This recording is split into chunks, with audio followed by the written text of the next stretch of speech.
بسم الله الرحمن الرحيم. الحمد لله رب العالمين، والعاقبة للمتقين، ولا عدوان إلا على الظالمين. وأصلي وأسلم على نبينا محمد بن عبد الله وعلى آله وصحبه ومن اهتدى بهداه.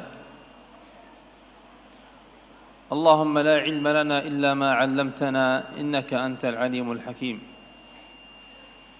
اللهم علمنا ما ينفعنا وانفعنا بما علمتنا وزدنا علما.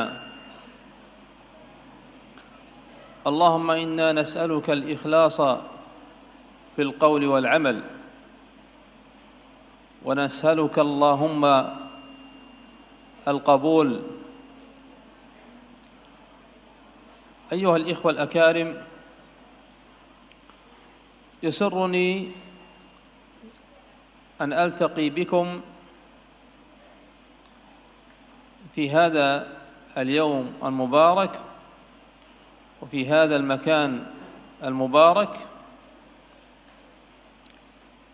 لنتحدث عن أمور يحتاجها كل مسلم. لا شك أيها الإخوة أن الله عز وجل أمرنا بأوامر ونهانا عن نواه، والواجب علينا أن نمتثل أمره وننتهي عن نهيه عليه سبحانه وتعالى. أيها الإخوة، موضوعنا كما عرفتم في العنوان هو حق المسلم على المسلم، وهذا الموضوع لا شك أنه واسع ومتشعب، والحقوق لا شك أنها كثيرة، والتي ينبغي على كل مسلم أن يلتزم بهذه الحقوق وأن يؤديها.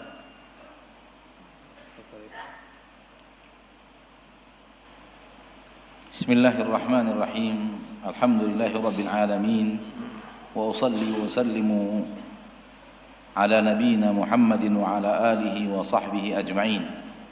اللهم لا علم لنا إلا ما علمتنا إنك أنت العليم الحكيم. اللهم علمنا ما ينفعنا وانفعنا بما علمتنا وزدنا علما. اللهم إنا نسألك الإخلاص في القول والعمل ونسألك اللهم القبول. Wahai saudaraku yang mulia, sungguh merupakan suatu kebahagiaan saya bisa bertemu dengan antum semuanya pada hari yang penuh berkah ini, di tempat yang penuh berkah ini. Kita sama-sama berbicara tentang perkara-perkara yang dibutuhkan oleh setiap muslim.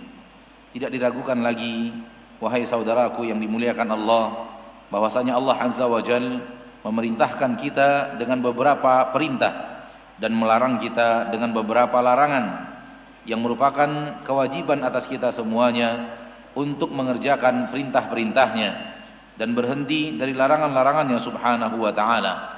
Saudaraku yang dimuliakan Allah, tema kita pada kesempatan pada hari yang berbahagia ini, sebagaimana yang telah antum semuanya ketahui melalui iklan yang telah diumumkan, judul kita adalah Hakul Muslim 'alal Muslim, hak muslim atas muslim lainnya.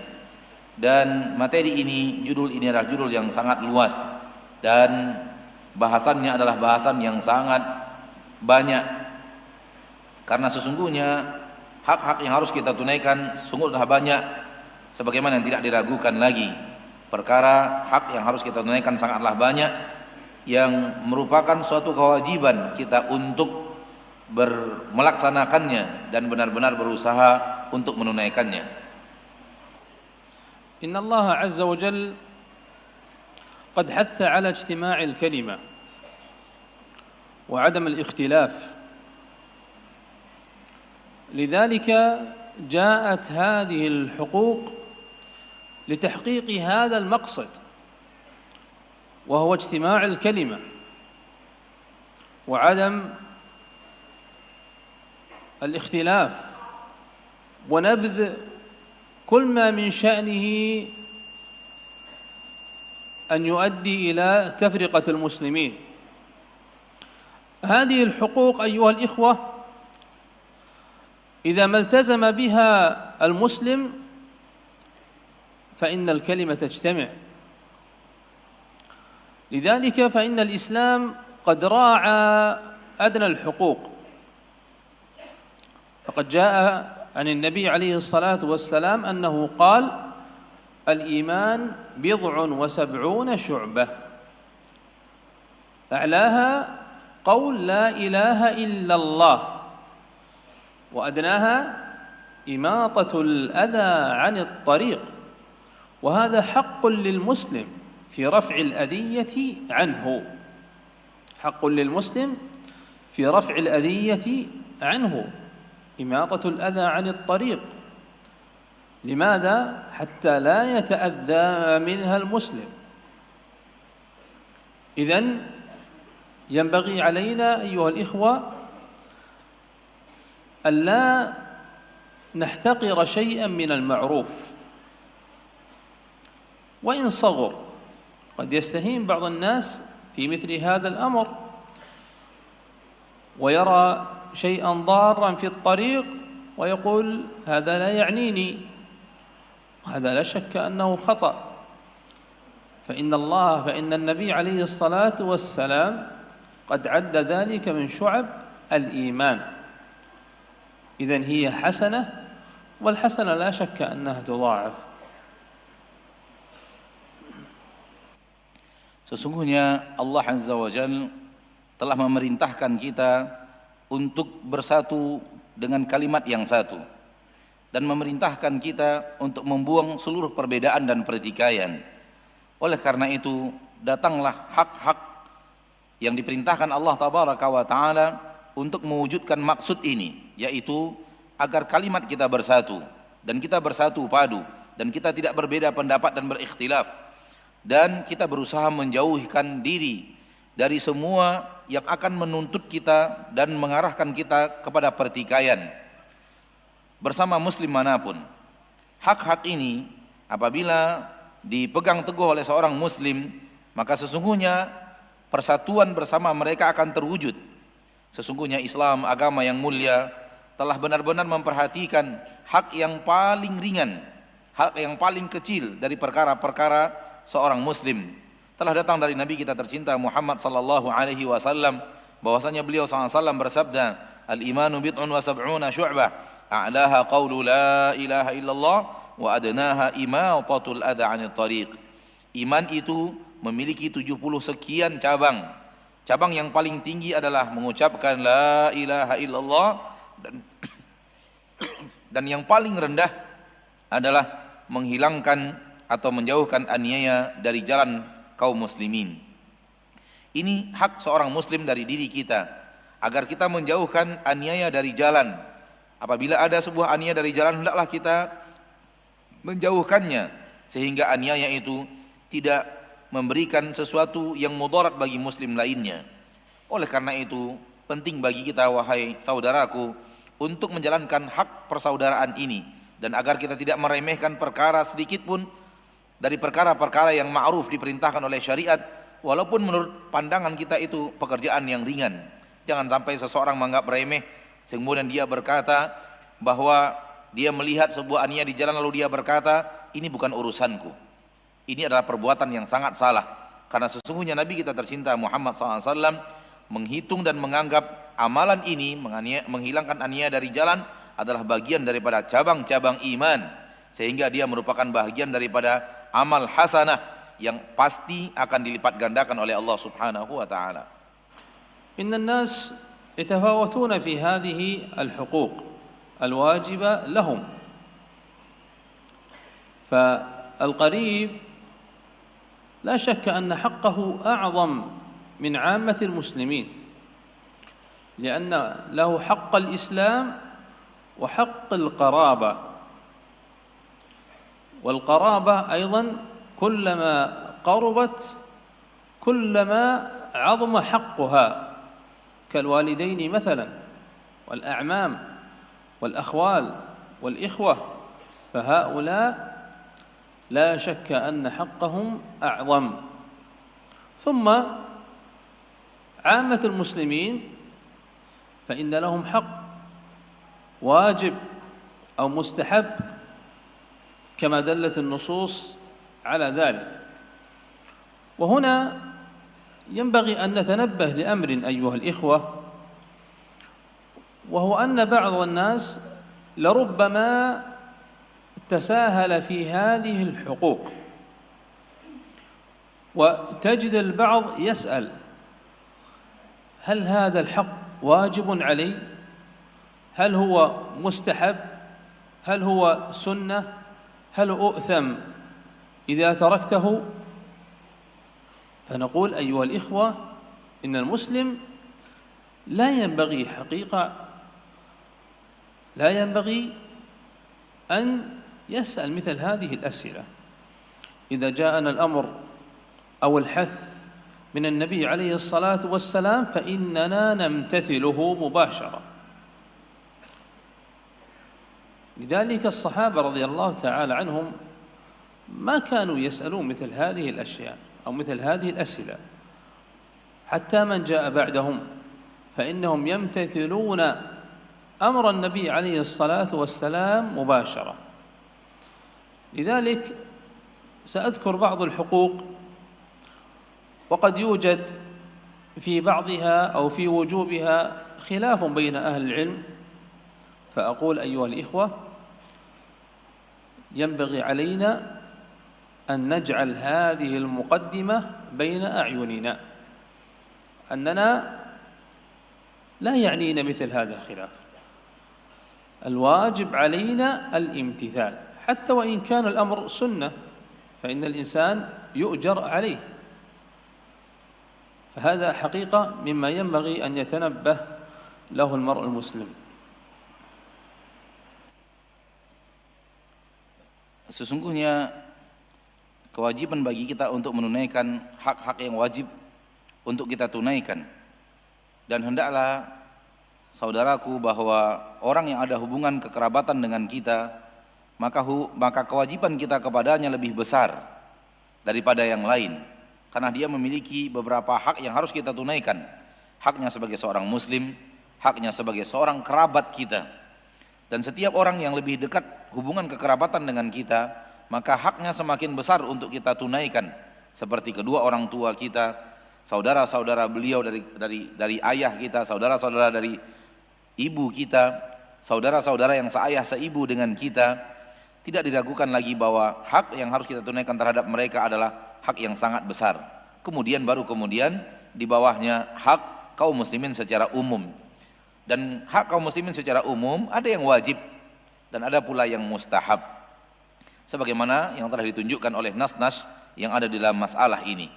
Namun di sini kami ingin mengingatkan kita semuanya akan sebuah perkara, bahwa sebahagian manusia boleh jadi bermalas-malasan dalam menunaikan hak-hak kaum muslimin, sehingga engkau menemukan sebagian mereka bertanya-tanya, hak ini apakah wajib saya lakukan ataukah mustahab, sunat saja, apabila saya tinggalkan apakah saya berdosa karenanya? Kita katakan kepada mereka, seorang muslim tidak pantas untuk bertanya sebenarnya pertanyaan yang seperti ini, apakah hak ini wajib saya kerjakan atau tidak. Apabila telah datang sebuah perintah dari Allah Tabaraka wa Ta'ala atau sebuah anjuran dari Nabi Sallallahu Alaihi Wasallam, hendaknya seorang muslim langsung mengerjakannya. Demikianlah keadaan para sahabat Nabi Sallallahu Alaihi Wasallam. Mereka tidak pernah bertanya kepada Nabi Sallallahu Alaihi Wasallam tentang perkara-perkara ini. Apabila telah datang kepada mereka perintah dari Nabi Sallallahu Alaihi Wasallam, maka para sahabat langsung mengerjakan perintah tersebut. Pada kesempatan yang berbahagia ini, saya akan menyebutkan beberapa hak yang akan kita sebutkan sebahagian daripada hak dan sebahagian kewajibannya khilaf di kalangan para ahli ilmu. Namun penting bagi kita untuk memperkokoh apa tadi yang telah kita sebutkan di dalam muqaddimah.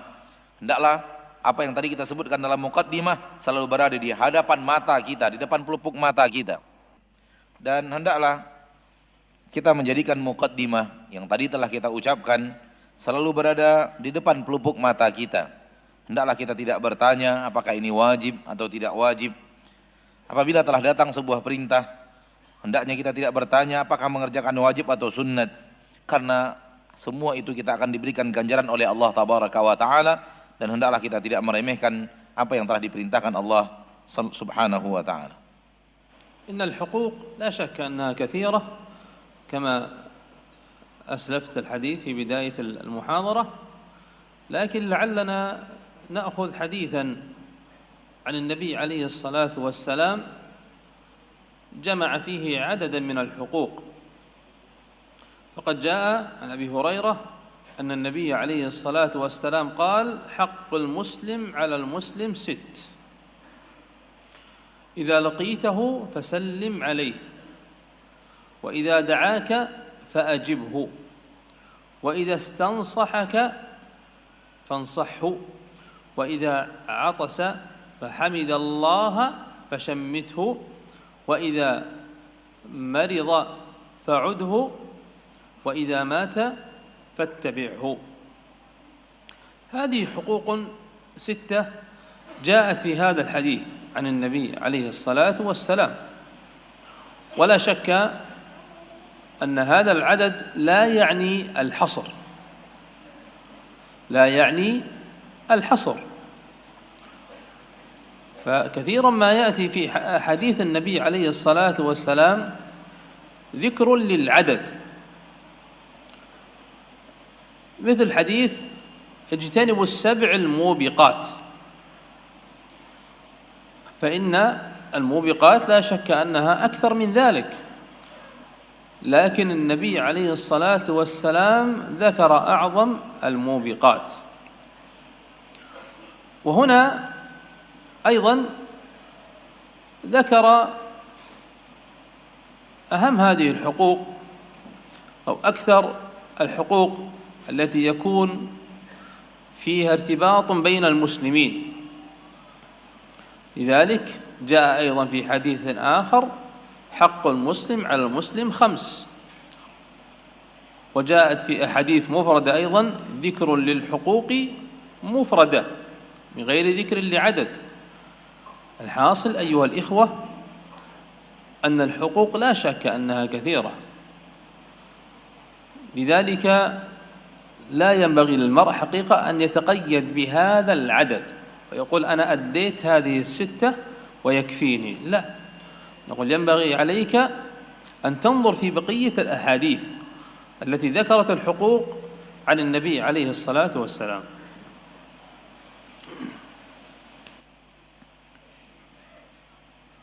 Sesungguhnya hak-hak adalah sangat banyak, seperti yang telah kita sampaikan tadi di awal pembicaraan. Dan mudah-mudahan pada kesempatan kali ini kita menyebutkan sebuah hadis Nabi SAW. Di dalamnya Nabi mengumpulkan kepada kita beberapa hal tentang hak-hak yang harus kita tunaikan. Dari Abu Hurairah radhiyallahu taala anhu, dari Nabi kita tercinta SAW, beliau bersabda: "Haqqul muslimi 'alal muslimi 6, idza laqitahu fasallim 'alaihi, wa idza da'aka fa'ajibh, wa idza marida wa idza istansahaka fansah, wa idza 'atisa fa'amidallah fashammit, wa idza marida fa'ud, wa idza mata fattabi'." Hak muslim atas muslim lainnya ada 6 perkara. Apabila engkau bertemu dengannya, maka ucapkan salam kepadanya. Apabila dia mengundangmu, maka penuhilah undangannya. Apabila dia minta nasihat kepadamu, maka nasihatilah dia. Apabila dia bersin lalu dia memuji Allah, maka lakukan tashmid kepadanya. Kemudian apabila dia sakit, maka jenguklah dia, dan apabila dia meninggal, maka iringilah jenazahnya. Ini adalah hak-hak muslim yang jumlahnya ada 6, sebagaimana yang telah datang dari Nabi SAW. Dan tidak diragukan lagi bahwa jumlah ini bukanlah jumlah yang kemudian hanya ini saja dan tidak ada jumlah yang lain. Sungguh telah datang hadis-hadis lain dari Nabi SAW dan jumlahnya banyak, dan itu di dalamnya Nabi menyebutkan jumlah, akan tetapi tidak menunjukkan bahwa hanya sebegitu jumlahnya, hanya itu jumlah dan terbatas di jumlah tersebut. Sebagaimana yang datang dari hadis Nabi SAW yang lainnya, ijtanibu as-sab'al mumiqat, jauhilah oleh kalian 7 perkara yang sangat membinasakan. Tidak diragukan lagi bahwa hal yang membinasakan, perkara-perkara yang menghancurkan, sangatlah banyak dari jumlah yang dikatakan Nabi, yaitu 7. Akan tetapi Nabi menyebutkan hal-hal yang membinasakan, yang sangat membinasakan. Maka di sini juga hal yang sama, yaitu Nabi menyebutkan hak-hak yang terpenting di antara hak-hak manusia yang banyak penggunaannya dalam hubungan antara muslim bersama muslim lainnya. Maka datang dari Nabi sallallahu alaihi wasallam riwayat lain yang mengatakan hak muslim atas muslim lainnya 5. Datang dari Nabi sallallahu alaihi wasallam penyebutan hak muslim atas muslim lainnya hanya 1 saja, tanpa ada bilangan yang lebih daripada itu. Maka oleh karenanya kita ketahuilah bahwasanya hak itu sangat banyak. Akan tetapi penting sekali bagi seorang muslim untuk memperhatikan jumlah ini dan jangan sampai dia menganggap bahwa hanya sebegitu saja dengan mengatakan aku tunaikan hak muslim yang 6 ini, kemudian cukup itu bagi saya. Kemudian tidak mau melihat hal-hak lainnya, kewajiban-kewajiban lain yang harus dia kerjakan kepada saudaranya yang muslim. أول هذه الحقوق إلقاء السلام. يقول الله عز وجل وإذا حييتم بتحية فحيوا بأحسن منها أو ردوها. إذا حييتم بتحية فحيوا بأحسن منها أو ردوها. قد ذكر أهل العلم أن السلام سنة ورده واجب، ورده واجب. ابتداء السلام سنة مستحبة، لكن رد ذلك واجب، لأن الله قال فحيوا، هنا أمر يقتضي الوجوب. ولا شك أن السلام يذهب كل ما في النفوس من حقد وغل وضغينة. فلربما نجد الرجل قد هجر أخاه سنوات، وإذا مر عليه وسلم عليه وكأنه لم يكن شيء. ولا شك أيها الإخوة أن هذا الأمر من الأشياء التي راعتها الشريعة الإسلامية، وراعت وجود مثل هذه الآداب بين المسلمين. وقد جاء في الحديث الآخر عن النبي عليه الصلاة والسلام في المتخاصمين قال يعرض هذا ويعرض هذا وخيرهما الذي يبدأ بالسلام. فحكم الله عز وجل بالخيرية لمن يبدأ بالسلام ويسبق بالسلام على من يقابله. ولا شك أن السلام له آداب كثيرة وأحكام كثيرة لا يتسع المقام حقيقة للتفصيل فيها، لكن حسبنا أن نأخذ بعضا من هذه الآداب التي دلت عليها النصوص الشرعية. Yang pertama daripada hak-hak tersebut adalah mengucapkan salam. Allah tabaraka wa taala berfirman, "Wa idza huyyitum bi tahiyyatin fahayyu bi ahsana minha aw rudduha." Apabila diucapkan kepada kalian tahiyyah, ucapan salam, maka balaslah dengan yang lebih, fahayyu bi ahsana minha. Balaslah salam itu dengan yang lebih baik daripadanya, atau balaslah dia saja, cukup sebagaimana yang dia ucapkan.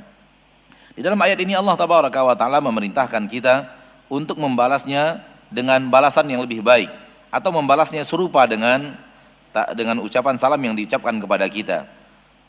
Ahli ilmu menyebutkan bahwa mengucapkan salam hukumnya sunnat, hukumnya mustahab, namun membalasnya hukumnya adalah wajib.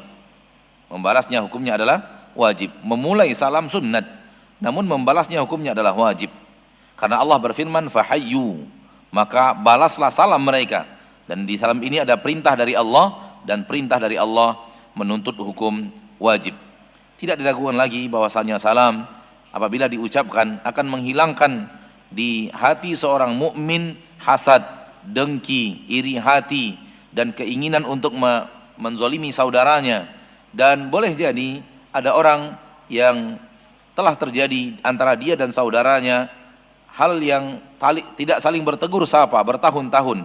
Namun apabila dia memulai dengan mengucapkan salam, maka urusan mereka selesai dan seolah-olah tidak terjadi apa-apa.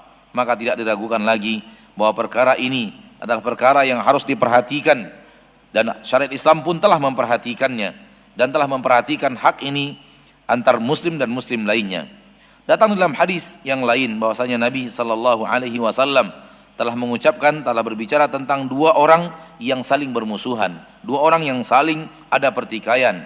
Nabi SAW mengatakan, fayu'ridu hadha wa yu'ridu hadha wa khairuhuma alladhi yabda'u bisalam. Dua orang yang bertikai itu, yang ini saling berpaling dan itu pun berpaling. Namun yang terbaik di antara mereka berdua adalah yang pertama kali memulai salam. Di dalam hadis ini Nabi SAW menjanjikan kebaikan untuk orang yang pertama kali memulai salam kepada saudaranya. Maka hendaklah kita berusaha untuk memulai salam apabila ada sesuatu yang terjadi kepada kita dan saudara kita. Tidak bisa diragukan lagi dan tidak diragukan lagi bahwasanya mengucapkan salam ini memiliki adab-adab yang sangat banyak dan memiliki hukum-hukum yang sangat banyak. Akan tetapi pada kesempatan yang berbahagia ini kita tidak mungkin untuk membahasnya secara luas dalam bahasan ini. Akan tetapi cukup kita ambil sebahagian daripada adab-adabnya dan sebagian daripada hukumnya. أول هذه الآداب جاء في قول الله عز وجل في الآية التي مرت معنا وإذا حييتم بتحية فحيوا بأحسن منها أو ردوها فمن بدأك بالسلام فالواجب عليك أن ترد عليه بلفظ أحسن أو تزيد عليه في السلام. من قال السلام عليكم فلتقل وعليكم السلام وتزيد ورحمة الله أو وتزيد ورحمة الله وبركاته أو ردوها أي أنك تقول وعليكم السلام. فلا شك أن الأفضل هو ما ذكره الله عز وجل فحيوا بأحسن منها أو ردوها. الأمر الثاني ما جاء في صيغ السلام وعظيم الأجر المترتب عليها، فقد جاء في الحديث عن النبي عليه الصلاة والسلام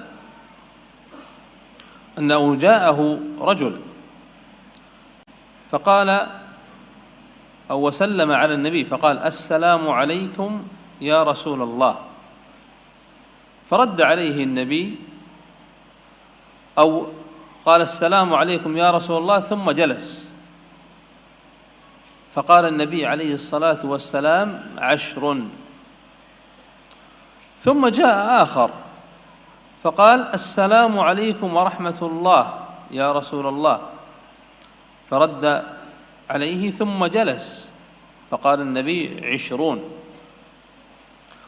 ثم جاء آخر فقال السلام عليكم ورحمة الله وبركاته، أي زاد عن الذي قبله، فرد عليه النبي ثم جلس هذا الرجل فقال النبي 30. أي أن الذي يزيد في صيغة السلام يزداد في الأجر، كما قال النبي عن الأول 10 وقال عن الثاني 20 وقال عن الثالث 30، لأنه جاء بالصيغة الأكمل التي جاءت عن النبي عليه الصلاة والسلام. Telah datang awal daripada adab-adab tersebut telah datang di dalam ayat yang telah dibacakan tadi, yaitu firman Allah tabaraka wa taala, wa idza huyyitum bi tahiyyatin fahayyu bi ahsana minha aw rudduha. Apabila kalian diucapkan kepada kalian salam, maka balaslah dengan lebih baik atau balaslah salam tersebut.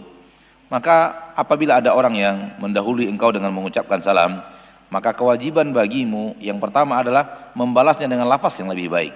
membalasnya dengan lafaz yang lebih baik, atau paling tidak engkau membalasnya dengan lafaz yang sama. Apabila dia mengucapkan assalamualaikum, maka balaslah waalaikumsalam warahmatullah, atau balaslah dengan waalaikumsalam warahmatullahi wabarakatuh. Ini yang paling baik. Dan paling tidak engkau membalasnya dengan hal yang serupa dengan mengucapkan waalaikumsalam. Dan tidak diragukan lagi bahwa yang paling afdal adalah membalasnya dengan lebih baik, mengamalkan firman Allah tabaraka wa taala, fahayyu bi ahsana minha, maka balaslah yang lebih baik dengannya atau balas saja. Adapun adab yang kedua, telah datang di dalam bentuk-bentuk lafaz salam, dan telah datang dalam besarnya ganjaran pahala mengucapkan salam dan membalas salam. Datang di dalam hadis yang sahih bahwasanya Nabi SAW telah datang kepada beliau seorang sahabat, lalu mengucapkan salam kepada Nabi SAW dengan mengatakan, assalamualaikum ya Rasulullah. Lalu kemudian orang tersebut mengucapkan salam, kemudian Nabi membalasnya, waalaikumsalam warahmatullah. Kemudian orang itu duduk, Nabi mengatakan 10. Kemudian datang orang lain dan mengatakan kepada Nabi SAW, assalamualaikum warahmatullah, wassalamualaikum warahmatullah ya Rasulullah. Yang pertama mengucapkan assalamualaikum ya Rasulullah, yang kedua mengucapkan assalamualaikum warahmatullah ya Rasulullah. Nabi SAW membalas dengan balasan yang serupa, kemudian mengatakan ishrun, 20. Kemudian datang lagi yang lainnya, dan kemudian dia mengucapkan salam kepada Nabi SAW dengan mengatakan assalamualaikum warahmatullahi wabarakatuh ya Rasulullah. Maka Nabi SAW membalasnya. Orang itu kemudian duduk dan Nabi mengatakan 30. Ini menunjukkan bahwasanya orang yang menambah dalam bentuk lafaz salam semakin sempurna, maka bertambah juga bentuk dan jumlah pahalanya. Yang mengucapkan satu kali dengan assalamualaikum maka 10 pahala, yang mengucapkan assalamualaikum warahmatullah mendapatkan 20 pahala, dan apabila sempurna assalamualaikum warahmatullahi wabarakatuh, dia mendapatkan 30 pahala sebagaimana telah dikatakan oleh Nabi SAW. Dan tentunya di dalam hadis ini telah datang suatu yang lebih sempurna, yaitu kita mengucapkan salam supaya kita mengucapkannya lebih sempurna, karena pahalanya pun lebih sempurna. من الآداب أيضا أن يسلم الماشي على الواقف، والقليل على الكثير، والصغير على الكبير، والقائم على القاعد، كما جاء عن النبي عليه الصلاة والسلام. لكن كما قلنا وخيرهما الذي يبدأ بالسلام، بمعنى أن الكبير لربما مر عليه الصغير ولم يسلم عليه، فتجد أنه يترك السلام عليه، وهذا لا شك أنه خطأ. الأمر الرابع والأدب الرابع، وهذا الأدب حقيقة يدل على حرص الإسلام على عدم وقوع النزاع بين المسلمين. جاء أيضا في الحديث أنه إذا دخل أحد على أناس نيام فليخفض صوته بالسلام. لاحظتم أيها الإخوة؟ فليخفض صوته بالسلام حتى لا يؤذي النائم، يسمع الجالس ولا يؤذي النائم، لأنه لربما لو آذاه وأيقظه من نومه لربما حصل بينهما خلاف. لذلك الشريعة جاءت بأمور دقيقة حتى في هذا الأمر يراعى النائم حتى لا يحصل خلاف بينه وبين من سلم عليه. الأدب الخامس أن السلام يكون باللفظ ولا يكون بالإشارة، سواء كانت الإشارة باليد أو بالعين، ويقاس عليها أيضا ما أدري ماذا تسمونه الضرب على المزمار أو صوت السيارة، أيضا يقاس على هذا. كل ذلك خلاف السنة. السنة هو التلفظ بألفاظ السلام، لكن لو أشار إليه بيده حيث أنه لو كان بعيدا عنه وأشار بيده مع التلفظ فلا بأس به، لكن المحذور أن يقتصر فقط على الإشارة. هذا الأدب قلنا الخامس، والآداب كثيرة. الأدب السادس عدم بدء الكفار بالسلام، كما قال نبينا عليه الصلاة والسلام: لا تبدأ اليهود والنصارى بالسلام. لا تبدأ اليهود والنصارى بالسلام.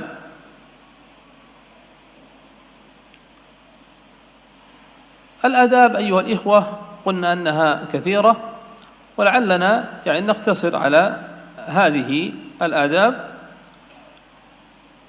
وكما قلنا أن السلام لا شك أنه دعوة دعوة للمسلم عليه بأن تحصل له السلامة من الله سبحانه وتعالى، لأن من أسماء الله عز وجل السلام.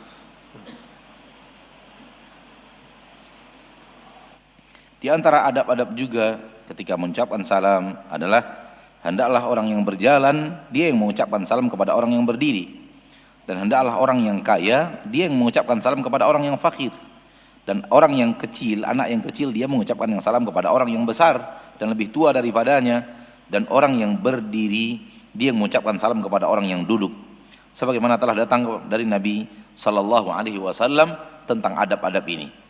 Akan tapi kita katakan bahwa itu adalah adab, akan tetapi Nabi mengatakan wa khairuhuma alladhi yabda'u bisalam, yang terbaik adalah yang memulai salam.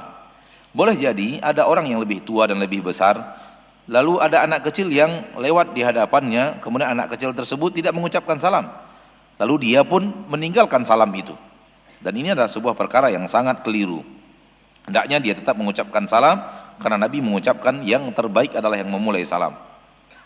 Dan adab yang keempat di antara adab salam adalah hendaklah kita berusaha mewujudkan, dan adab yang berikutnya sebenarnya adalah adab yang menunjukkan akan ketamakan agama Islam dan rakusnya agama Islam, tamaknya agama Islam untuk menghindarkan manusia untuk terjadi pertengkaran di antara mereka, menjauhkan antara muslim dengan muslim lainnya untuk saling tidak bertengkar di antara mereka. Ini adab yang keempat, di dalamnya terdapat ketamakan agama Islam, tamaknya Islam untuk tidak terjadinya pertengkaran di antara seorang muslim dengan muslim lainnya. Datang dalam sebuah hadis Nabi SAW mengatakan, apabila salah seorang di antara kalian masuk kepada orang yang sedang tidur, maka hendaklah dia rendahkan suaranya ketika mengucapkan salam. Jadi adab berikutnya adalah merendahkan suara ketika kita mengucapkan salam di hadapan orang-orang yang ada di antara mereka yang tidur. Perhatikanlah saudaraku, bahwa ketika kita mengucapkan salam, hendaklah kita rendahkan suara kita agar kita tidak mengganggu orang lain dengan salam kita, sehingga salam kita yang kita rendahkan suara itu terdengar oleh orang yang sedang duduk namun tidak mengganggu orang yang sedang tidur. Ini adalah adab yang luar biasa. Boleh jadi ketika kita keraskan suara kita, kita membuat orang yang sedang tidur tadi terbangun, sehingga terjadinya khilaf dan pertengkaran antara kita dan dia yang telah mengganggu tidurnya. Lihatlah agama kita yang mulia ini memperhatikan perkara ini, perkara yang seperti ini, agar tidak terjadi pertengkaran, pertikaian di antara manusia. Kemudian hal yang juga harus diperhatikan di dalam salam adalah hendaklah salam diucapkan dengan lafaz. Tidak cukup dengan memberikan isyarat. Ada orang memberikan isyarat dengan tangan, ada orang memberikan isyarat hanya dengan mata, ada orang memberikan isyarat dengan sesuatu, saya tidak tahu kalian menamakannya apa, tapi yaitu dia keraskan suara klakson mobilnya, itu yang beliau maksud. Klakson mobil kalian menyebutnya apa, itu yang beliau maksud. Semua ini khilaf sunnah, tidak sesuai dengan sunnah Nabi SAW, yaitu hanya memberikan isyarat dengan tangan, dengan mata, dengan klakson mobil. Ini berbeda dengan sunnah, karena sunnahnya adalah melafazkan kalimat salam, melafazkannya dengan lisan. Akan tetapi tidak apabila dia memberikan isyarat dengan tangannya namun dia lafazkan kalimat ucapan salam itu. Dia memberikan isyarat sambil mengucapkan assalamualaikum. Maka jangan sampai dia hanya mencukupkan dengan isyarat. Hal ini terlarang dalam agama kita. dan salam seperti ini adalah salam yang sangat kurang. Adab yang keenam daripada adab salam adalah hendaklah kita tidak memulai mengucapkan salam kepada orang-orang kufar. Jangan memulainya. Nabi SAW mengatakan, la tabda'ul yahuda wan nasara bis salam. Jangan kalian mendahului orang Yahudi dan orang Nasrani dengan mengucapkan salam. Dan sesungguhnya adab-adab dalam masalah ini sangatlah banyak. Hal ini yang kita cukupkan sampai di sini dulu adab-adabnya. Sebagaimana yang tadi kita katakan, tidak diragukan lagi bahwa salam ini adalah sebuah kemuliaan. Di dalamnya ada doa seorang muslim untuk saudara muslim lainnya, bahwa agar Allah tabaraka wa taala memberikan kepadanya salam. الحق الثاني إجابة الدعوة، إجابة دعوة المسلم لأخيه المسلم إذا دعاه إلى مناسبة، سواء كانت وليمة عقيقة أو وليمة زواج أو أي مناسبة، فإن الحق عليه أن يجيب هذه الدعوة. وقد ذكر بعض أهل العلم أن الاستحباب متأكد في الدعوة إلى وليمة الزواج. وكما ذكرنا في بداية الأمر أيها الإخوة أن مثل هذه الحقوق ينبغي أن نبادر إلى فعلها وأدائها للمسلم، سواء علمنا وجوب ذلك أو استحبابه. ذلك جاء عن النبي عليه الصلاة والسلام أنه قال: شر الوليمة أو شر الطعام طعام الوليمة، تدعى لها الأغنياء وتترك الفقراء، ومن لم يجب الدعوة فقد عصى الله ورسوله، ومن لم يجب الدعوة فقد عصى الله ورسوله. لأن هذه معصية عندما تفرط في إجابة الدعوة. وكما لا يخفى أيها الإخوة أن في إجابة الدعوة إدخال السرور على الداعي، لأنه يفرح بكثرة الناس حوله إذا دعاهم لوليمة، كما أنك تفرح هو أيضا يفرح. قد قال النبي عليه الصلاة والسلام: لا يؤمن أحدكم حتى يحب لأخيه ما يحب لنفسه، أو كما قال نبينا عليه الصلاة والسلام. Yang kedua daripada adab, daripada hak adalah kewajiban kita untuk menjawab seruan, menjawab undangan saudara kita muslim lainnya. Apabila salah seorang saudara kita mengundang kita untuk sebuah acara yang dia lakukan, mungkin itu adalah walimah untuk akikah atau walimah untuk menikah atau yang lainnya, maka kewajiban kita adalah menjawab seruan itu dan menjawab undangan tersebut. Sebagian ahli ilmu mengatakan bahwa menjawab atau memenuhi undangan itu adalah hukumnya adalah sunnat muakkad. Akan tetapi di walimatul zawaj, akan tetapi sebagaimana telah kita sebutkan dari awal tadi, hendaklah seorang muslim tidak memperhatikan hukumnya, akan tetapi dia berusaha untuk segera melakukan apa yang telah diperintahkan kepadanya dari menunaikan hak saudaranya. Dia tidak peduli apakah itu hukumnya wajib atau tidak wajib, karena datang dari Nabi SAW. Dan di dalam masalah walimah, Nabi telah mengatakan, syarrut ta'ami ta'amul walimah. Makanan yang paling jelek adalah makanannya walimah. Diundang untuknya orang-orang kaya dan ditinggalkan kaum fakir. Kemudian Nabi mengatakan, wa man lam yujib da'wah faqad 'asallaha wa rasulah. Namun barang siapa yang tidak memenuhi undangan, maka tunggu dia telah berbuat maksiat kepada Allah dan Rasulnya. Maka tidak menunaikan hak saudara kita ketika diundang walimah, maka itu adalah maksiat. Maksiat bagi orang yang memang sengaja untuk tidak datang dan sengaja untuk menyepelekan undangan tersebut. Dan sebagaimana yang tidak lagi tersembunyi dari antum semuanya, bahwa di dalam memenuhi undangan saudara kita yang mengundang, di dalamnya terdapat bahwa kita membuat memberikan kebahagiaan kepada orang yang mengundang kita. Orang yang mengundang kita akan bahagia dengan datangnya kita dan banyaknya orang datang kepadanya yang ketika dia mengundang untuk walimah tersebut. Sebagaimana kita juga bahagia, maka dia juga bahagia dengan banyaknya orang yang hadir dalam undangan tersebut. Dan Nabi SAW telah bersabda, la yu'minu ahadukum hatta yuhibba li akhihi ma yuhibbu li nafsihi. Tidak sempurna iman salah seorang di antara kalian sampai dia cintai untuk saudaranya apa yang dicintai untuk dirinya sendiri. الإنسان من أكثر من واحد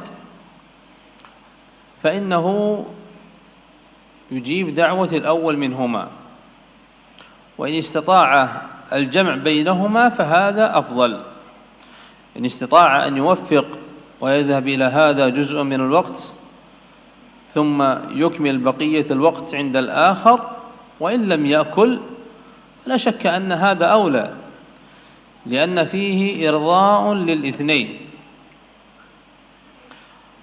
ومن كان صائما فليجب الدعوة وليدعو، لأنه جاء عن النبي عليه الصلاة والسلام أنه قال إذا دعي أحدكم فليجب، فإن كان صائما فليصلي أي يدعو، وإن كان مفطرا فليطعم، إن لم يكن صائما فليأكل. وأما إن كان صائما فإنه يدعو لصاحب الدعوة. Apabila seorang diajak atau dipanggil untuk sebuah acara lebih daripada satu orang, maka dia menjawab seruan orang yang paling pertama kali di antara yang mengundang untuk walimah. Namun apabila dia sanggup untuk memenuhi semua undangan yang ada, maka itulah yang paling afdal. Dia bagi waktunya, sebagian waktunya diberikan kepada orang yang mengundang pertama dan mengundang kedua dan seterusnya. Dan dalam memenuhi undangan saudara kita tersebut, maka terdapat di dalamnya kita memberikan kebahagiaan dan keridhaan kepada saudara kita yang lebih daripada satu atau dua orang.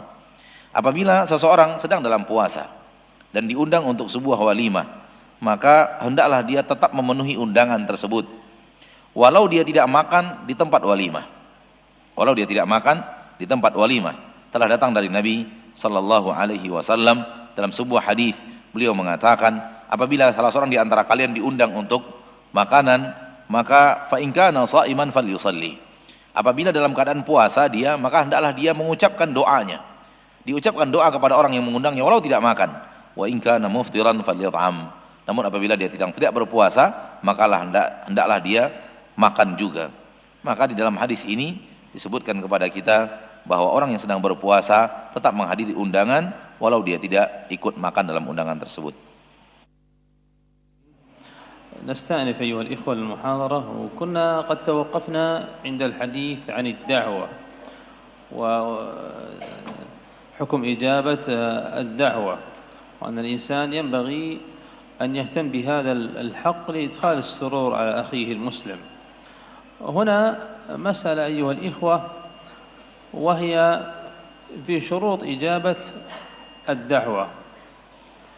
يشترط لإجابة الدعوة أن لا يكون فيها منكر، فإذا دعي الإنسان لوليمة وفيها منكر فإنه لا يجوز له الذهاب إلى هذه الوليمة، كأن يكون في الوليمة كأن يدعى إلى أكل حرام، أو يكون في الوليمة اختلاط أو نحو ذلك، فإنه لا يجوز أن يذهب إلى هذه الوليمة.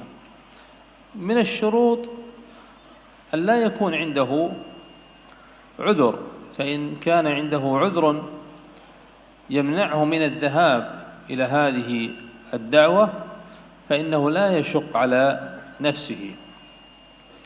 الأمر الثالث أنه ينبغي للداعي أيضا أن لا يشق على المدعوين في إلزامهم بالحضور والغضب عليهم إذا لم يحضروا،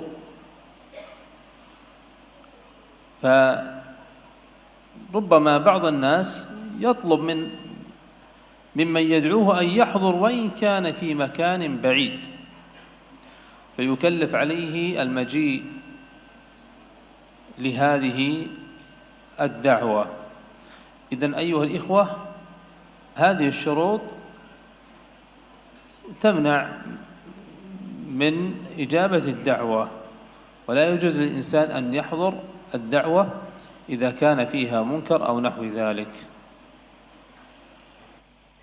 الحمد لله رب العالمين والصلاة والسلام على أشرف الأنبياء والمرسلين وعلى آله وصحbihi ajma'in. Saudaraku, telah kita mulai tadi pembicaraan tentang memenuhi undangan. Apabila kita diundang untuk sebuah acara, maka hendaklah kita berusaha untuk memasukkan rasa gembira kepada hati saudara kita muslim. Masalah berikutnya dalam masalah undangan adalah syarat wajibnya memenuhi undangan. Syarat untuk memenuhi undangan. Untuk memenuhi undangan ada syarat-syarat. Ya, yang pertama, hendaklah di dalam undangan tersebut tidak ada di dalamnya terdapat kemungkaran.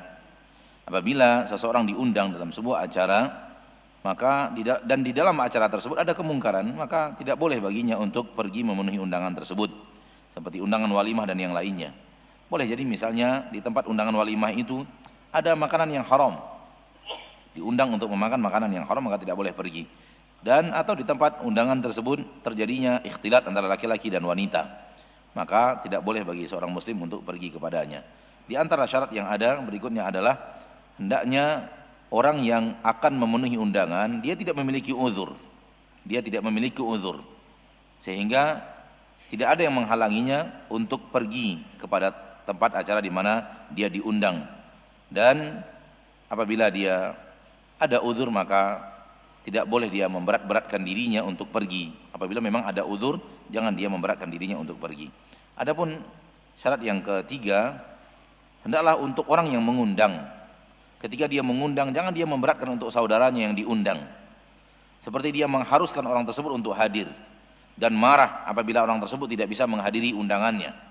Boleh jadi ada orang yang menyuruh orang lain untuk hadir dan mengharuskannya untuk hadir, padahal orang tersebut tinggal di negeri yang sangat jauh, sehingga memberikan beban yang berat kepada saudaranya muslim untuk harus menghadiri undangannya tersebut. Ini adalah syarat-syarat yang di dalamnya terdapat syarat untuk memenuhi undangan dan juga hal-hal yang menghalangi untuk memenuhi undangan, maka tidak boleh apabila di dalamnya ada kemungkaran kita untuk menghadiri undangan tersebut. الحق الثالث النصيحة. قال النبي: وإذا استنصحك فانصح.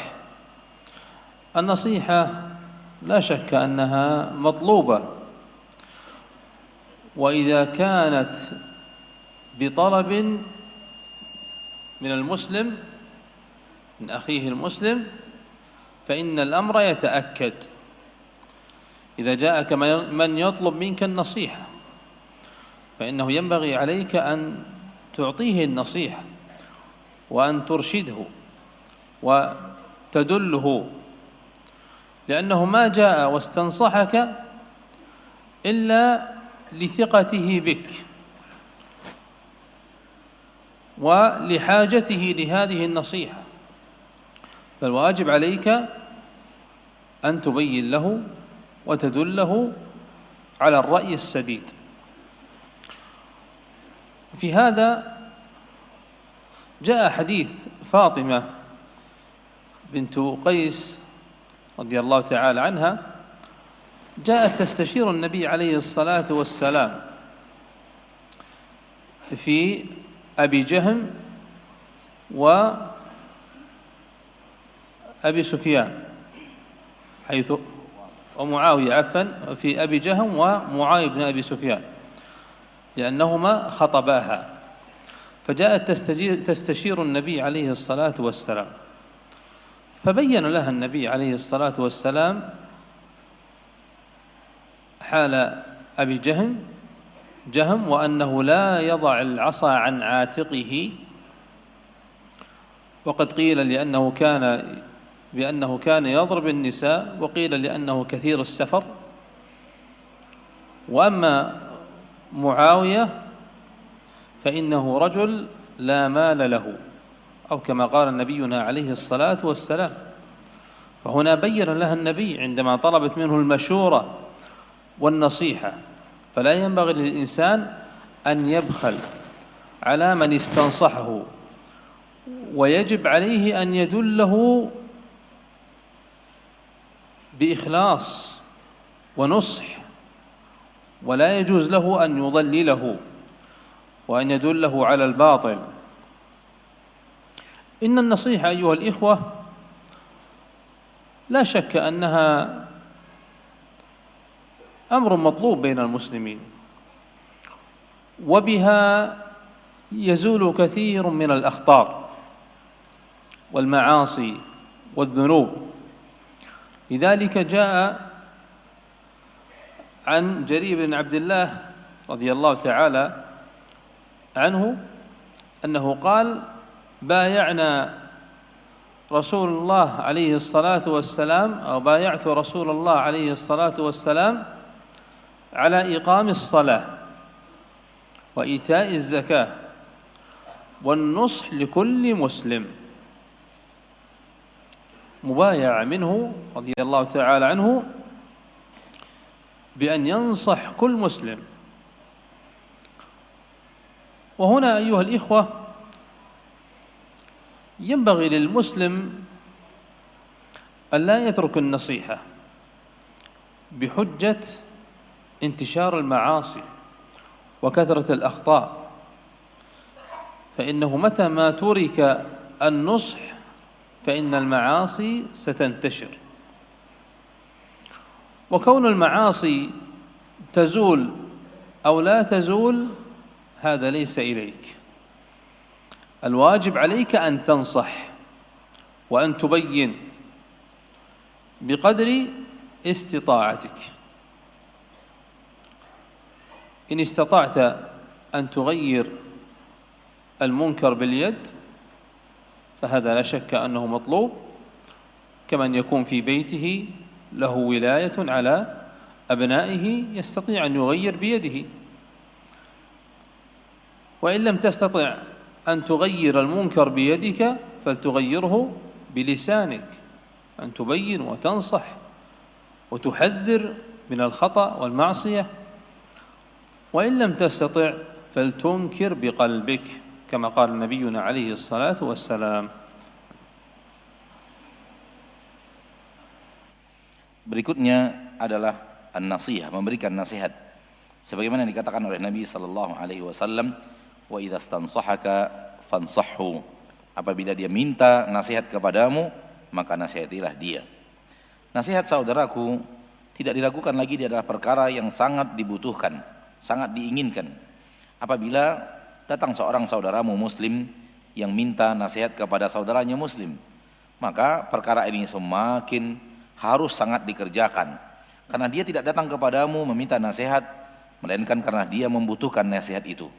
Maka berikan nasihat itu kepadanya, arahkan dia, tunjukkan dia jalan yang terbaik.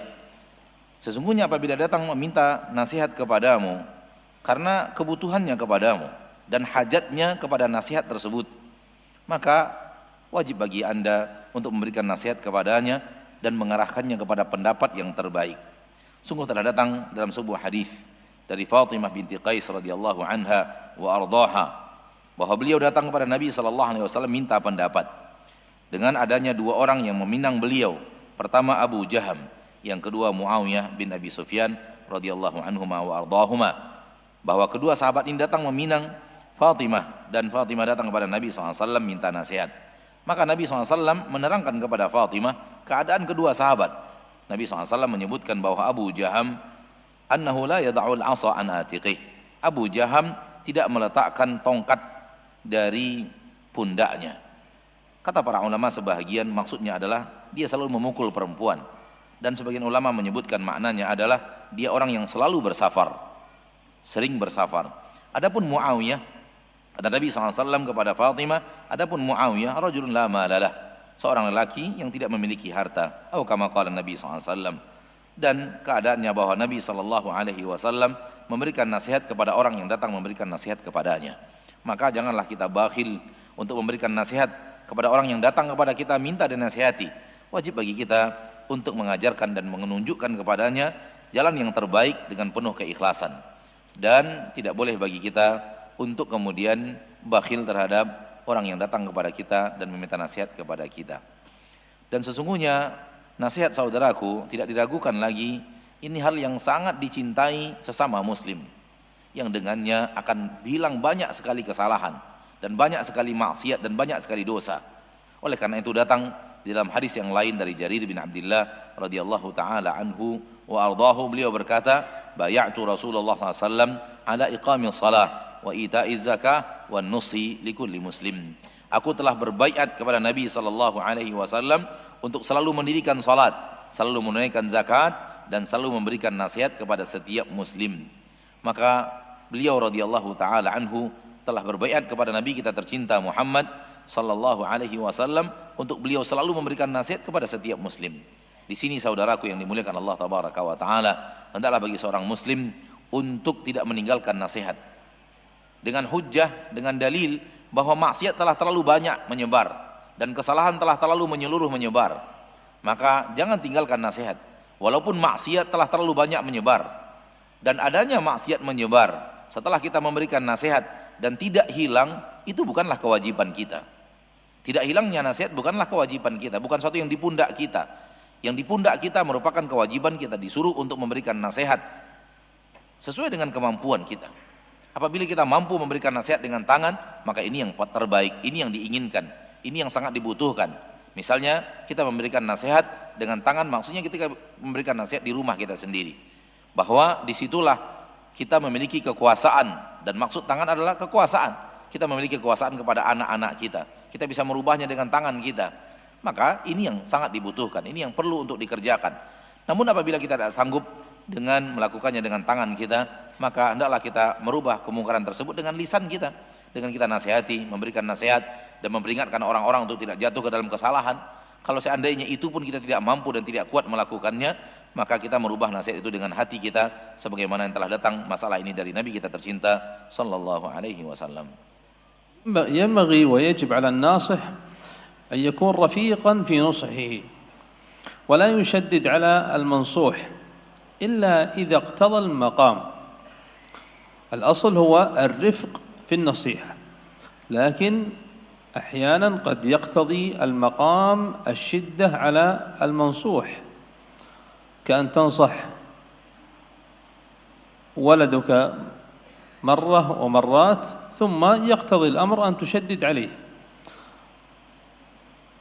الأمر الآخر أنه لا ينبغي التشهير في المنصوح، ينبغي أيضا الإسرار في النصيحة، وأن تأخذه سرا ولا تأتيه أمام الناس، لأنه يعتبر هذا الأمر فضيحة أمام الناس. ولا شك أن النصيحة أيضا باب عظيم وفيه مسائل كثيرة، والنبي عليه الصلاة والسلام جعل الدين كله في النصيحة، فقال الدين النصيحة، الدين النصيحة. قلنا لمن يا رسول الله؟ قال لله ولكتابه ولرسوله ولأئمة المسلمين وعامتهم. إذن الدين كله مبني على النصيحة، وهي التوجيه والعمل الصالح في كل ما من شأنه أن يقرب إلى الله سبحانه وتعالى.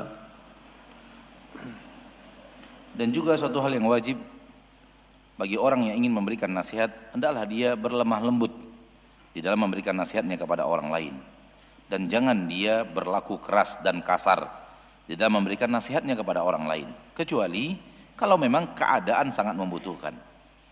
Maka hukum asal dari memberikan nasihat terhadap orang yang akan memberikan nasihat adalah berlemah lembut. Berlemah lembut ketika memberikan nasihat kepada orang lain.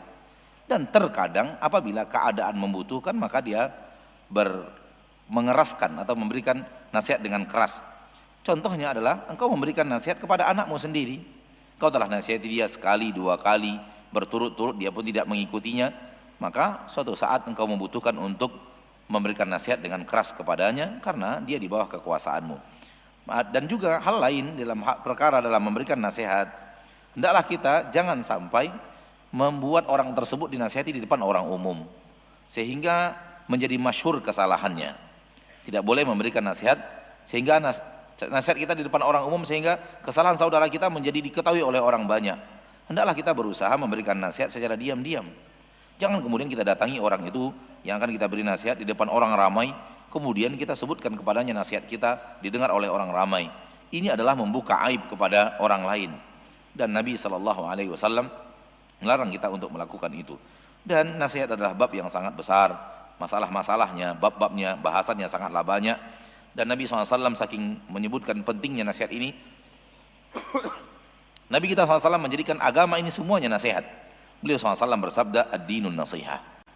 Agama ini adalah nasihat. Qulna liman ya Rasulullah. Kami bertanya, untuk siapa saja wahai Rasulullah nasihat itu? Beliau menjawab, lillahi wa li kitabi wa li rasulihi wa li a'immatil muslimina ammatihim. Nasihat itu untuk Allah, untuk kitabnya, untuk rasulnya, untuk pemimpin-pemimpin kaum muslimin, dan untuk seluruh umat awam kaum muslimin. Maka Nabi SAW menjadikan nasihat itu umum, mencakup semua manusia. Dan nasihat itu hendaklah kita berikan kepada saudara kita muslim. Kita arahkan mereka kepada yang terbaik, kita arahkan mereka kepada amal saleh, kita arahkan mereka kepada hal-hal yang akan mendekatkan mereka kepada Allah Subhanahu wa ta'ala. الحق الرابع تشميت العاطس.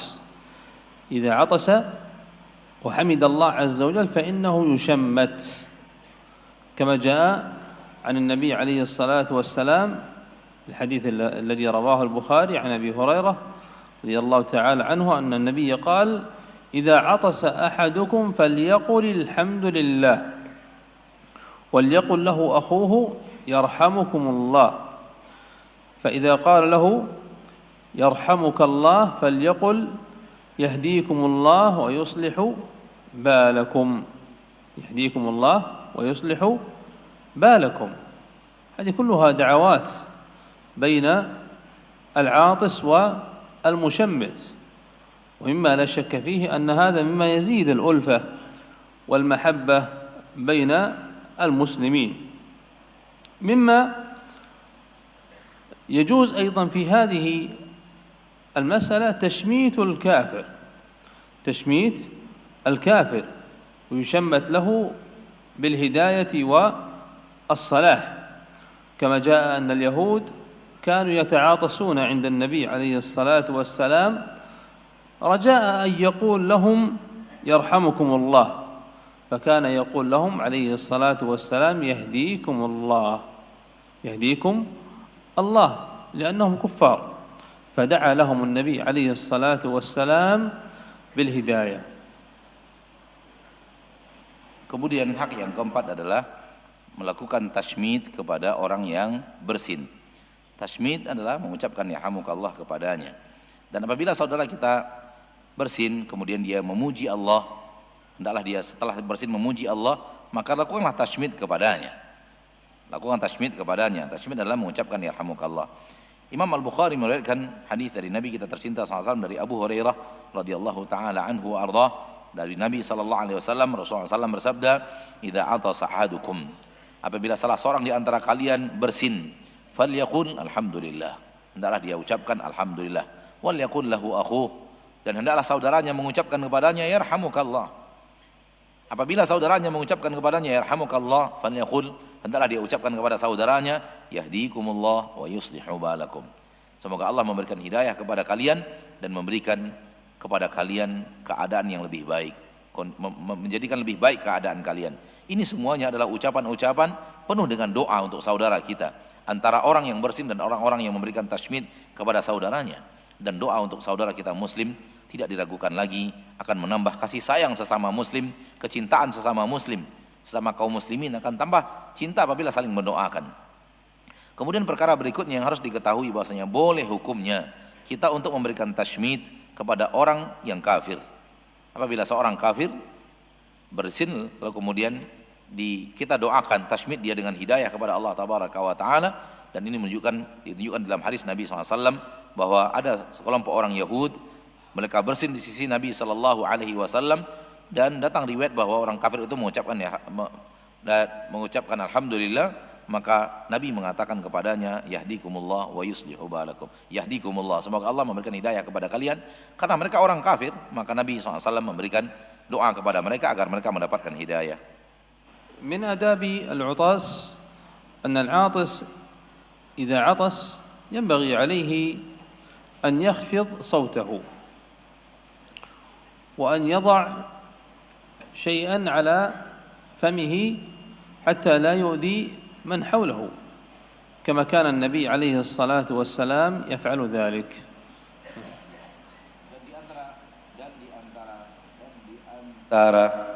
Dan di antara adab orang yang bersin, hendaklah dia merendahkan suaranya, berusaha mengecilkan suaranya, dan hendaklah dia meletakkan sesuatu di mulutnya sehingga dia tidak memberikan aniaya dan hal yang tidak baik dan tidak nyaman kepada saudaranya yang lain, sebagaimana Nabi SAW mengamalkan hal tersebut. الحق الخامس أيها الإخوة عيادة المريض كما قال النبي عليه الصلاة والسلام، ومما لا شك فيه أن المريض محتاج لأن يكون الناس حوله حتى يواسوه ويؤانسوه في مرضه الذي حل به، وحتى يدعون الله عز وجل له، كما جاء عن النبي عليه الصلاة والسلام أنه أمر من يزور المريض أن يدعو له ويقول أسأل الله العظيم رب العرش العظيم أن يشفيك، ويكرر ذلك 7.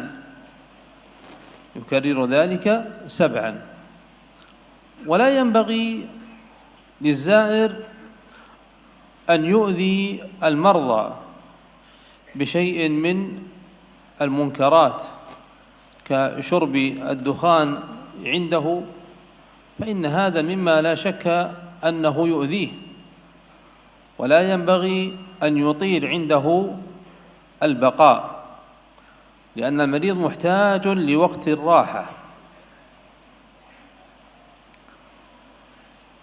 النبي عليه الصلاة والسلام كان يراعي في زيارة المرضى حتى الكفار، وهذا مما لا شك فيه أنه استغلال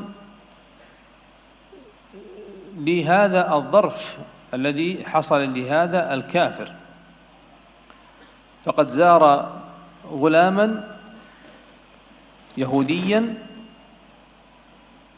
وكان في مرض الموت، وكان النبي عليه الصلاة والسلام يدعوه للإسلام، فقال له والده والد الشاب أطع أبا القاسم، فآمن قبل موته بالنبي عليه الصلاة والسلام. نأخذ من هذا أنه يجوز زيارة الكافر إذا كان يرجى هدايته وإسلامه، فإنه تستغل مثل هذه الفرص.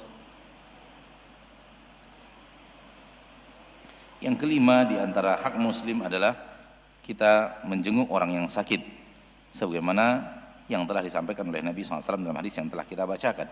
Di antara hal yang tidak diragukan lagi, bahwa orang yang sedang sakit membutuhkan ada orang-orang di sekitarnya yang memberikan kepadanya sesuatu yang membuat dia senang, yang memberikan kepadanya ketenangan, ketentraman, ucapan-ucapan yang baik di saat dia sakit, yang dia terasa sakit olehnya. Dan hendaklah orang yang menjenguk orang sakit berdoa kepada Allah Tabaraka wa Ta'ala dan mendoakan orang yang dikunjungi. Telah datang kepada dari Nabi SAW perintah kepada orang yang menziarahi orang yang sakit untuk mendoakannya, dan Nabi SAW menganjurkannya hal yang demikian. Beliau datang menjenguk orang yang sakit dan mengucapkan kepada dia, Asallallahu Nazim Rabbal Arsyil Azim an yushfiyak. Aku berdoa kepada Allah yang maha besar, pemilik Rabb Arsy yang sangat besar. Aku memohon agar ia memberikan kesembuhan kepadamu, dan hendaklah dia ulang itu sebanyak 7 kali.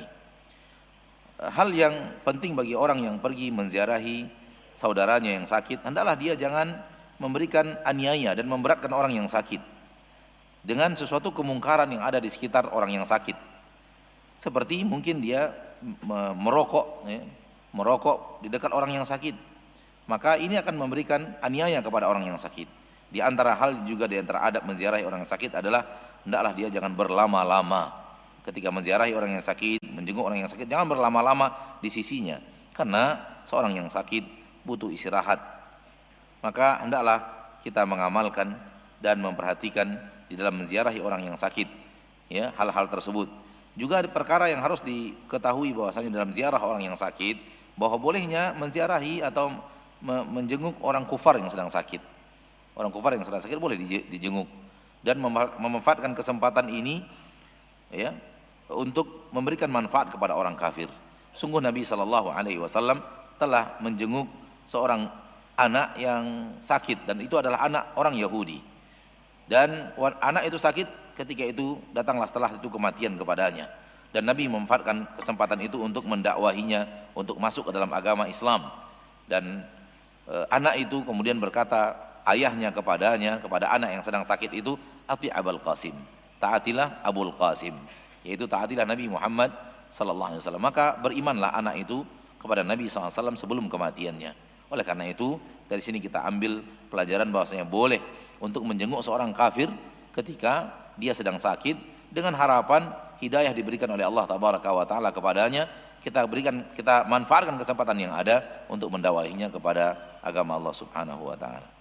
عند زيارة المريض أيضا يقوى عنده جانب الرجاء بالله سبحانه وتعالى، يقوى عنده جانب الرجاء بالله عز وجل، وأنه لا ينبغي له أن ييأس من رحمة الله عز وجل، وليذكر بأن الله عز وجل رحيم بعباده، وأنه متى ما دعا الله عز وجل واستغفر الله عز وجل فإنه